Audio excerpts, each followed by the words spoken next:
आपका स्वागत है मेरे चैनल पे। तो जैसे कि लास्ट टाइम मैंने आपसे शेयर किया था कि क्या प्रॉब्लम्स हैं जो आपको ऑर्गेनिक केमिस्ट्री में दिखाई देती हैं और कैसे उन्हें सॉल्व किया जाए, और या कैसे मैंने ऑर्गेनिक केमिस्ट्री की प्रॉब्लम्स को या जो भी दिक्कत आई है उन्हें हैंडल किया है। तो वैसे ही आज मैं आपके साथ फिजिकल केमिस्ट्री के बारे में बात करूँगा और क्या प्रॉब्लम्स हैं जो आपको आ रही हैं उनके बारे में बात करूँगा और क्या उनका सॉल्यूशन है। तो चलिए शुरू करते हैं। तो सबसे पहले तो मैं कुछ प्रॉब्लम्स की बात कर लूँ जो आपको आ रही है। तो उनमें सबसे बड़ी तो वही है जो आप हर बार बोलते हैं कि कैलकुलेशन आपसे नहीं होती है, आपको कैलकुलेशन से डर लगता है। तो सबसे बड़ी प्रॉब्लम आपकी ये कि आपको कैलकुलेशन से डर लगता है। सेकंड, कुछ चैप्टर्स हैं जिनसे आपको डर लगता है, लाइक क्वांटम हो गया, स्टैटिकल थर्मोडायनेमिक्स हो गया,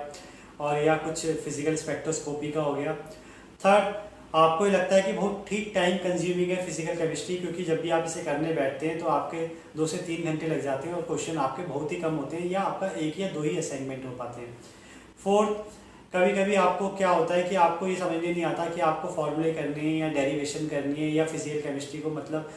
थ्रोली पढ़ना है या प्रैक्टिस ज़्यादा करनी है, तो इसका आइडिया आपको नहीं लग पाता। तो ये सब कुछ बातें जो आपको परेशान कर रही है, और इनमें से कुछ बातें थी जो मुझे भी परेशान करती थी। तो क्या इनका सॉल्यूशन मैंने निकाला, उसके बारे में हम बात करते हैं। तो सबसे पहले तो मैं आपको ये कहना चाहूँगा, जब आप बात करते हैं कि आपको फार्मूला पढ़ना चाहिए या डेरिवेशन करनी चाहिए, तो मैं ये कहूँगा ज़्यादातर केसेस में तो आपको फार्मूले में ध्यान देना चाहिए अगर आप फिजिकल केमिस्ट्री की बात कर रहे हैं पर्टिकुलर। तो क्योंकि ज़्यादातर केसेस में फार्मूले से ही क्वेश्चन हो जाते हैं, और 60 to 70% क्वेश्चन ऐसे हैं जो फार्मूले से ही बिलोंग करते हैं। तो उसके लिए सबसे बढ़िया चीज़ ये है कि आप फार्मूले को अच्छे से रिवाइज करें। जब भी कोई असाइनमेंट करें उसके फार्मूले पहले आप रिवाइज करें, फिर आप असाइनमेंट करें। सेकंड, अगर आपको फार्मूले याद नहीं होते हैं तो आप फार्मूले को एक कॉपी में लिख लें, एक फार्मूला कॉपी बना लें और उसे सुबह शाम पढ़ें। मतलब आप 15 मिनट निकाल के या हाफ एन आवर निकाल के एक मॉर्निंग में टाइम और एक नाइट में सोने से पहले वो टाइम रखें, और जिसमें आप सिर्फ फॉर्मूले याद करें, तो मुझे लगता है आप बेटर कर पाएंगे फिजिकल केमिस्ट्री। सेकंड है, जब आप इंपॉर्टेंट चैप्टर की बात करते हैं कि कौन से इंपॉर्टेंट चैप्टर है जो आपको फिजिकल केमिस्ट्री में कवर करने ही चाहिए और कौन से ऐसे टॉपिक है जिन्हें आप लीव कर सकते हैं, तो तब मैं आपको ये कहूँगा, देखिए मैं ऑलरेडी इसके बारे में बहुत बार बोल चुका हूँ, और क्या चैप्टर्स हैं जो आपको करने चाहिए उनकी लिस्ट मैं आपको डिस्क्रिप्शन बॉक्स में दे दूँगा, उन्हें आप अच्छे से देख लीजिएगा। और बाकी कुछ टॉपिक्स हैं ऐसे भी जिन्हें आप लीव कर सकते हैं, तो उनके बारे में आपको डिस्क्रिप्शन बॉक्स में पता लग जाएगा। देखिए, अगर आपको प्रैक्टिस की आप बात करते हैं कि बुक से प्रैक्टिस करें या प्रीवियस ईयर प्रैक्टिस करें या कौन सा एक पर्टिकुलर चीज़ ठीक रहेगी फिजिकल केमिस्ट्री प्रैक्टिस करने के लिए, तो मैं आपको ये कहूँगा प्रीवियस ईयर सॉल्यूशन आप ज़्यादा से ज़्यादा प्रैक्टिस करें, या सॉरी प्रीवियस ईयर क्वेश्चन आप ज़्यादा से ज़्यादा प्रैक्टिस करें, और इसे अगर आप 3 to 4 टाइम्स रिपीट कर सकते हैं तो ज़्यादा बेटर रहेगा कंपेरिजन टू आप किसी बुक के सवाल कर रहे हैं। तो क्योंकि देखिए, प्रीवियस ईयर क्वेश्चन से ही आपको कॉन्सेप्ट लगाना सीख जाएंगे आप फिजिकल केमिस्ट्री में, और कौन से फॉर्मूले अलग डिफरेंट यूज़ हो रहे हैं और ये किस तरीके से यूज़ हो जाते हैं, कैलकुलेशन में क्या डिफरेंस आता है, वो आपको प्रीवियस ईयर सॉल्यूशन से या क्वेश्चन से ही पता चले। फोर्थ है, जो आपकी कैलकुलेशन वाली प्रॉब्लम है जिससे आप बहुत ज़्यादा डरते हैं कि आपसे सवाल नहीं होते हैं और मतलब कैलकुलेशन गलत हो जाती है, तो देखिए मैं उसके लिए कहूँगा, जो मुझे लगता है कि आगे से जो आपके एग्ज़ाम में उसमें कैलकुलेटर आएगा ही, जैसे आपने देखा होगा लास्ट टाइम एग्ज़ाम में कैलकुलेटर था, तो ये कैलकुलेशन वाली प्रॉब्लम तो आपकी सॉल्व हो ही गई है। क्योंकि एक तो ये चीज़ भी होती है कि आपका CSR नेट में इतने हार्ड क्वेश्चन नहीं आते हैं कि जिसमें कैलकुलेशन काफ़ी टफ हो, या कहने का मतलब है ऐसे कॉम्प्लेक्स क्वेश्चन नहीं बनते जहाँ पे कैलकुलेशन काफ़ी लेंथी हो।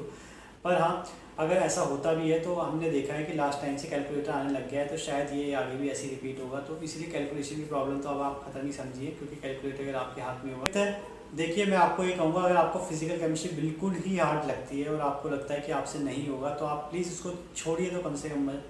आप उसमें इतने कोई चैप्टर ढूंढ लीजिए जो बहुत इंपॉर्टेंट है और जो सिर्फ थ्योरी से भी हो जाते हैं, और ये आपने बहुत पहले ही पढ़े हैं। जैसे मैं आपको बात करूँ काइनेटिक्स की, पॉलीमर की, कोलाइड्स की, या ग्रुप थ्योरी की। ग्रुप थ्योरी न्यू चैप्टर है, मतलब MSc में पढ़ते हैं या BSc में पढ़ते हैं, पर हाँ थोड़ा ईजी है, मतलब आप पॉइंट ग्रुप तक तो कम से कम कर सकते हैं। तो आप इन चैप्टरों को कर लीजिए ताकि आप इसमें भी 30 to 40 मार्क्स या 25 से प्लस मार्क्स आप गेन कर पाएँ। तो ये बहुत ज़रूरी,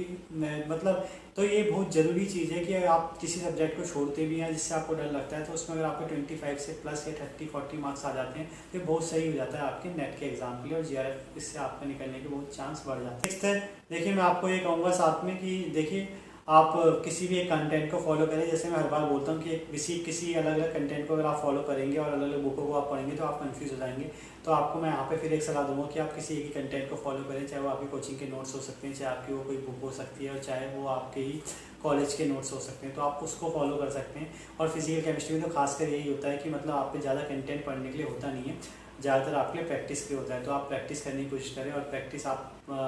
कोशिश करें कि CSR नेट की करें अगर आपको सिंपल वाले करने हैं तो, क्योंकि जो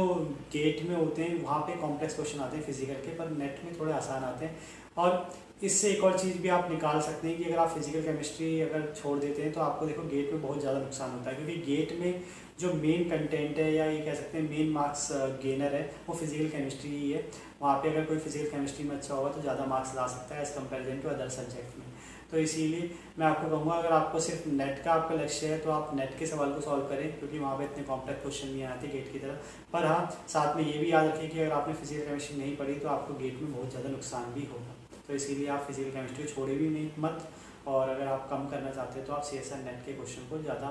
प्रियोरिटी के साथ। लास्ट में आपसे कहना चाहूँगा, जब आप बोलते हैं कि आपको बहुत टाइम लग जाता है और ये बहुत टाइम कंज्यूमिंग प्रोसेस है फिजिकल केमिस्ट्री, तो मैं आपको इसके लिए ये कहूँगा कि देखिए जब भी आप कोई सवाल करें तो आप उसमें टिक लगा लें और ये देख लें कि आपको वो आता है कि नहीं। मतलब जब आपको नहीं आता आप उसे टिक लगा लें, और अगली बार जब आप सवाल करें तो आप सिर्फ उन्हीं को करें जिनमें आपने टिक लगा रखा है या स्टार कर रखा है, जो आपसे नहीं हुए थे, तो तब जाके आपका टाइम बच जाएगा। हाँ, पहली बार तो आपको ऐसा लगेगा कि काफ़ी टाइम कंज्यूमिंग है, क्योंकि आप देखेंगे